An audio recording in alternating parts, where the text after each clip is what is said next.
Assalamualaikum warahmatullahi wabarakatuh. Bismillahirrahmanirrahim. Wassalatu wassalamu ala rasulillah wa ala alihi wa ashabihi wa mawalah wala hawla wala quwata illa billah. Yang kami hormati Bapak Kepala Madrasah Sanawiyah Negeri 1 Kota Kediri dan segenap staf kepegawaiannya, serta yang kami hormati pada segenap Bapak dan Ibu Guru MTSN 1 Kota Kediri, dan tak lupa yang senantiasa kami banggakan, anak-anakku semuanya. Alhamdulillah dalam kesempatan kali ini kita bisa kembali melanjutkan kajian kita kitab Safinatun Najah, di mana dalam pembahasan ini nanti kita akan mengupas tentang kesunahan-kesunahan dalam berwudu dan juga tentang tata cara berniat. Sebagaimana dalam pertemuan sebelumnya kita sudah membahas tentang fardu-fardunya wudu atau rukun-rukunnya wudu. Nah, anak-anak semuanya yang kami banggakan, untuk mengawali kajian kita pada kali ini, marilah kita buka terlebih dahulu dengan membaca umul kitab. Bismillahirrahmanirrahim. Ila hadratin Nabil Mustafa Sayyidina Maulana Muhammadin sallallahu alaihi wasallam, ila hadrati abi wa ummi wa azwajihi wa dzurriyyatihi wa ikhwanihi minan nabiyyin wal mursalin wa ala alihi wa ashabi kullin ajma'in wa tabi'in wa tabi'in wa man tabi'ahum bi ihsanin ila yaumiddin. Tsumma khuzan khasyah ila muassasatil madrasah wa mujahidina ma'ahum wa khuzan ila masyayikhina wa masyayikhikum wa muallimina wa muallimikum wa bawaina bawaikum anallaha yaghfir lahum wa yarhamuhum syai'ulillahi lana wa lahumul Fatihah. A'udzu billahi minasyaitonir rajim. Bismillahirrahmanirrahim. Alhamdulillahirabbil alamin. Arrahmanir rahim. Maliki yaumiddin. Iyyaka na'budu wa iyyaka nasta'in. Ihdinas siratal mustaqim. Shiratal ladzina an'amta 'alaihim ghairil maghdubi 'alaihim waladdallin. Amin. Bismillahirrahmanirrahim. Langsung saja dalam pembahasan kita kali ini tentang kesunahan-kesunahan dalam berwudu. Wa amma sunanul wudu'i fakatsiratun minha at-tasmiyah. Jadi anak-anak semuanya yang kami banggakan, untuk kesunahan-kesunahan dalam berwudu ini jumlahnya banyak ya. Nah, saking banyaknya itu, diantaranya yang dibahas dalam kesempatan kali ini yang pertama adalah at-tasmiyah, yakni membaca basmalah ya, membaca bismillahirrahmanirrahim. Jadi sebelum kita berwudu ya, kita disunahkan terlebih dahulu untuk membaca basmalah. Nah, tentunya membaca basmalah ini akan menjadi suatu kesunahan apabila kita wudunya itu tidak di dalam kamar mandi. Nah, kalau di dalam kamar mandi maka basmalahnya dalam hati saja. Karena kalau sampai melafalkan basmalah malah menjadi haram, karena tempatnya di dalam kamar mandi. Kemudian kesunahan yang kedua ini adalah wasiwaku, yakni bersiwak. Nah, siwak di sini boleh diganti dengan gosok gigi menggunakan pasta gigi. Kemudian yang berikutnya adalah ghuslul yadaini, membasuh kedua tangan qabla idkhalihima al-ina. Jadi sebelum memasukkan kedua tangan kita ke dalam tempat air tersebut atau jedingan bahasanya, maka terlebih dahulu disunahkan untuk dibasuh terlebih dahulu, kemudian baru dimasukkan ke dalam kotak airnya atau jedingannya itu. Nah, kemudian wal madmadati, yang berikutnya kesunahannya adalah berkumur. Nah, terkait dengan berkumur ini memang disunahkan berkumurnya dengan yang agak keras, agar sisa-sisa makanan yang menempel pada gigi ini bisa hilang, bisa ikut terbuang.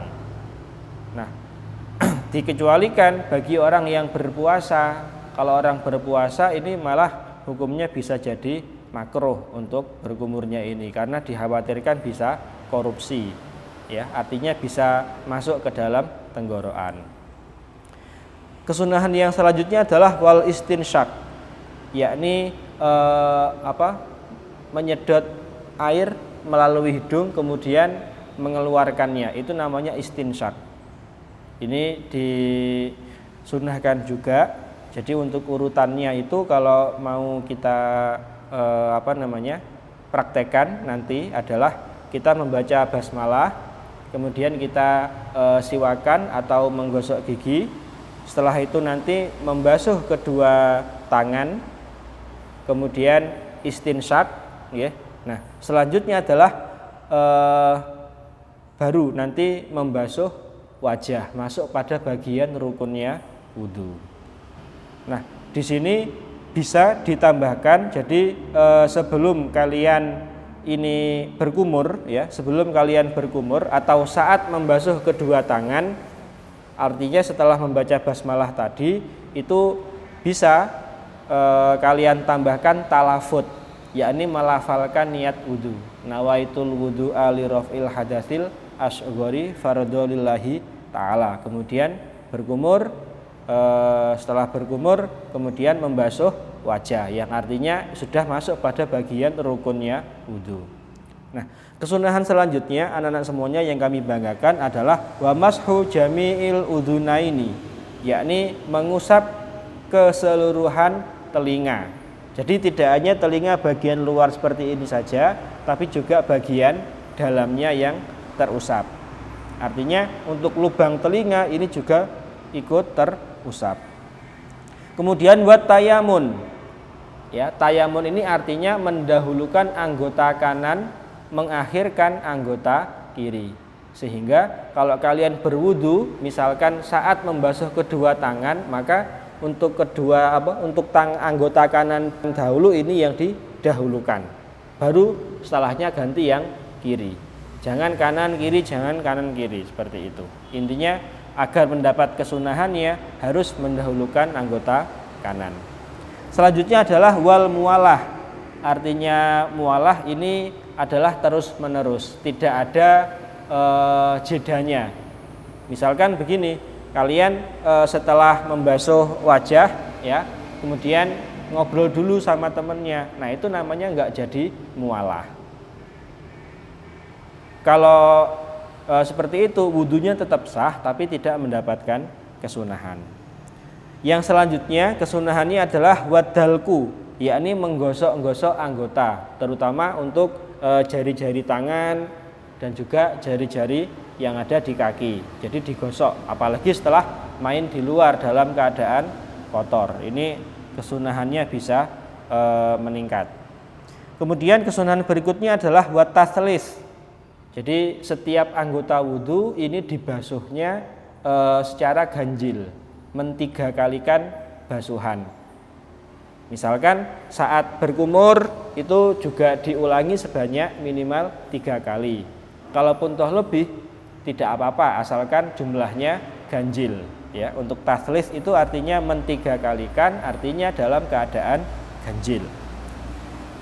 Kemudian kesunahan yang terakhir ini adalah wa ayyaqula ba'dahu, berdoa setelah selesai berwudu, yakni dengan doa yang telah diajarkan oleh beliau baginda Nabi Muhammad SAW, yakni Ashhadu an la ilaha illallah wahdahu la syarika lah wa ashhadu anna Muhammadan abduhu wa rasuluh.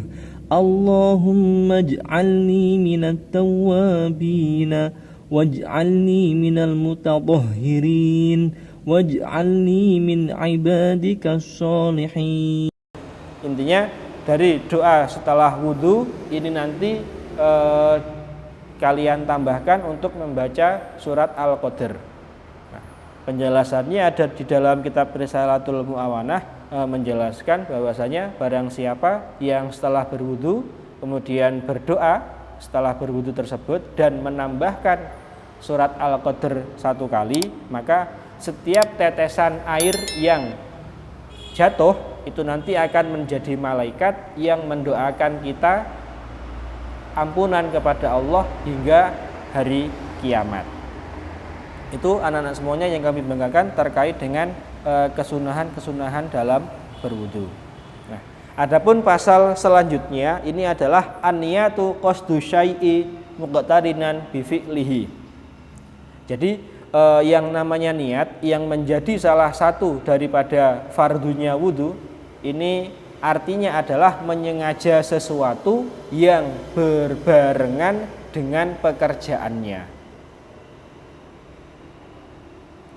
Wa mahalluha al-qalbu. Adapun tempatnya niat itu di dalam hati, bukan pada mulut atau lisan. Wa talafudu biha sunnatun. Melafalkan niat ini hukumnya sunnah. Nah, wa waqtuha inda ghusli awwali juz'in minal wajhi. Adapun waktu yang tepat untuk niat ini adalah ketika membasuh bagian yang pertama dari wajah saat berwudu. Jadi penjelasannya begini anak-anak semuanya yang kami banggakan terkait dengan niat ya. Dengan niat itu artinya menyengaja sesuatu yang berbarengan dengan pekerjaannya. Kalaupun toh kita hanya menyengaja sesuatu artinya berangan-angan ingin melakukan suatu pekerjaan akan tetapi tidak kita barengi pekerjaan tersebut, maka itu namanya adalah azam. Ya, namanya adalah azam, bukan niat. Karena niat ini levelnya tertinggi, harus bareng. Maka di sini dicontohkan untuk waktu pelafalan niat, ya, waktu berniat ini adalah saat berwudu contohnya, saat kita membasuh bagian pertama dari wajah seperti ini contohnya, plek, maka dalam hal ini kita berniat nawaitul wudu'a li raf'il hadas. Ataupun saat sholat, ya, ataupun saat sholat, maka manakala kita takbiratul ihram, Allahu Akbar, ya, lisannya mengucapkan Allahu Akbar, maka dalam hatinya usolli faradul zuhri arba'a raka'atin dan seterusnya. Itu contohnya. Karena untuk niat ini sendiri merupakan sepertiga bagian dari agama, seperti yang didahulukan oleh Imam Syafi'i. Mengingat dalam setiap peribadatan kita ini pasti ada niatnya. Kita ambil contoh saja. Saat kita berpuasa, kalau kita tidak niat, maka hari itu juga saat kita merasa lapar dan dahaga itu tidak dianggap sebagai puasa. Karena apa? Tidak niat. Kemudian mengenai tartib yang berikutnya, wa tartibu alla yuqaddama udwan ala udwin. Yang namanya tertib seperti halnya yang ada pada rukun wudu kemarin, ya, pada pertemuan kemarin, itu artinya adalah tidak mendahulukan anggota yang sesuai dengan urutannya. Nah, dengan kata lain, yang namanya tartib itu adalah wad'u kulla syai'in fi murattabatihi. Jadi meletakkan sesuatu ini sesuai dengan urutannya. Nah, kalau dalam rukun wudu kemarin urutannya yang pertama adalah membasuh wajah, kemudian membasuh kedua tangan sampai dengan kedua siku, kemudian mengusap sebagian kepala, kemudian membasuh kedua kaki hingga mata kaki, maka urutannya ya seperti itu. Jangan sampai kita merubahnya. Artinya misalkan mutawadhi atau orang yang wudu ini pengen kakinya terlebih dahulu dibandingkan dengan wajah, maka ini tidak dikategorikan sebagai tertib. Artinya tidak berurutan. Jadi untuk pertemuan kita dalam kajian kali ini anak-anak semuanya yang kami banggakan, yang pertama adalah tentang kesunahan-kesunahan dalam wudu, terus yang kedua penjelasan tentang niat. Mudah-mudahan pembahasan kali ini ada berkah dan manfaatnya. Kita akhiri bersama kajian kita dengan bacaan hamdalah alhamdulillahirabbil alamin. Dari kami banyak kekurangan, mohon maaf yang sebesar-besarnya. Wal afu minkum. Assalamualaikum warahmatullahi wabarakatuh.